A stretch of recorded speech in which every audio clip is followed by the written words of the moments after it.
Assalamualaikum warahmatullahi wabarakatuh. Jadi kelompok kami akan menjelaskan interaksi antara zat gizi makro.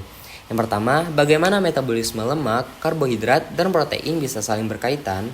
Nah, jadi ketiga zat gizi makro yaitu karbohidrat, lipid, dan protein memiliki keterkaitan erat dalam metabolisme tubuh. Semua proses katabolisme bermuara pada asetil CoA yang masuk ke siklus asam sitrat untuk menghasilkan energi atau ATP. Kelebihan satu jenis zat gizi dapat diubah menjadi bentuk lain sesuai kebutuhan energi dan kondisi fisiologis tubuh. Yang pertama, peran karbo. Karbohidrat adalah sumber energi utama bagi tubuh karena mudah diubah menjadi glukosa yang kemudian dimetabolisme melalui glikolisis. Kemudian glukosa diubah menjadi piruvat menghasilkan ATP dan NADH. Siklus Krebs dan rantai transport, elektron, piruvat, asetil CoA, CO2 plus H2O plus energi, gluconeogenesis, pembentukan glukosa baru dari prekursor non-karbohidrat atau asam amino, gliserol, dan laktat. Glikogenesis dan glikogenolysis, penyimpanan dan pemecahan glikogen di hati dan otot. Yang kedua, peran protein. Protein berperan terutama sebagai bahan pembangun jaringan dan enzim, tetapi juga dapat menjadi sumber energi alternatif. Nah, dalam kondisi kekurangan energi, asam amino hasil pemecahan protein mengalami deaminasi atau pelepasan gugus amino. Kerangka karbon atau karbon skeleton yang tersisa akan diubah menjadi piruvat, asetil CoA atau intermediate siklus Krebs. Dari sini, senyawa tersebut bisa masuk ke gluconeogenesis yang diubah menjadi glukosa, masuk ke lipogenesis yang kemudian menjadi asam lemak atau langsung digunakan dalam siklus Krebs untuk menghasilkan ATP atau energi. Nah, yang terakhir peran lemak. Lipid merupakan cadangan energi jangka panjang tubuh. Jadi metabolisme lemak melibatkan dua arah. Nah, yang pertama itu lipogenesis, pembentukan asam lemak dan trigliserida dari asetil CoA biasanya ketika kelebihan karbohidrat atau energi. Nah, kemudian yang terakhir lipolisis dan beta oksidasi, pemecahan trigliserida menjadi gliserol dan asam lemak. Asam lemak kemudian diubah menjadi asetil CoA di mitokondria. Asetil CoA hasil beta oksidasi kemudian masuk ke siklus Krebs sama seperti hasil metabolisme karbohidrat. Nah, yang kedua, faktor-faktor lain yang mempengaruhi interaksi metabolisme zat gizi makro, yaitu yang pertama ada kesehatan saluran cerna dan mikrobiota usus, yang dimana akan mempengaruhi penyerapan dan pencernaan zat gizi. Yang kedua ada usia dan jenis kelamin, menentukan kecepatan metabolisme basal dan kebutuhan energi. Yang ketiga ada faktor genetik, yang akan mempengaruhi efisiensi enzim metabolik tertentu. Yang keempat, ada kondisi kesehatan atau penyakit, misalnya diabetes, gangguan hati, atau infeksi bisa mengubah cara tubuh memetabolisme zat gizi makro. Yang terakhir yaitu yang kelima, kualitas dan bentuk makanan, yang akan menentukan seberapa cepat dan efektif zat gizi diserap dan dimetabolisme oleh tubuh. Di bagian ini ada 5 organ yang bekerja sama mengatur pemakaian dan penyimpanan energi. Yang pertama yaitu otak. Otak ini mengatur rasa lapar dan kenyang lewat bagian hipotalamus. Saat persediaan lemak cukup, hormon leptin dari jaringan lemak memberi sinyal ke otak. Sinyal inilah yang membantu menurunkan nafsu makan dan pemberi sinyal jika tidak diperlukan, serta meningkatkan pembakaran lemak untuk menjaga suhu tubuh. Yang kedua yaitu ada otot rangka. Ketika kita bergerak, otot menjadi tempat utama pemakaian energi. Otot mengambil glukosa dan asam lemak dari darah untuk dibakar.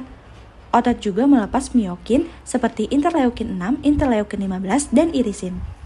Yang ketiga yaitu jantung. Jantung memompa darah sehingga oksigen dan zat gizi sampai ke seluruh tubuh kita. Kerja jantung dipengaruhi adipokin dari jaringan lemak. Misalnya leptin, adiponektin, dan resistin, serta hormon jantung seperti ANP dan BNP. Hormon FGF21 membantu melindungi jantung dan mendukung pengaturan lemak. Yang keempat, yaitu hati atau liver. Hati mengatur gula darah, mengolah lemak dan protein, serta membuat asam empedu untuk mencerna lemak. Leptin dan FGF21 membentuk hati mencegah penumpukan lemak yang berlebihan. Lalu yang terakhir yaitu jaringan lemak atau adiposa. Nah, Ada beberapa tipe lemak, yaitu lemak putih, menyimpan energi dan menghasilkan hormon seperti leptin dan adiponektin. Lemak coklat menggunakan lemak untuk menghasilkan panas.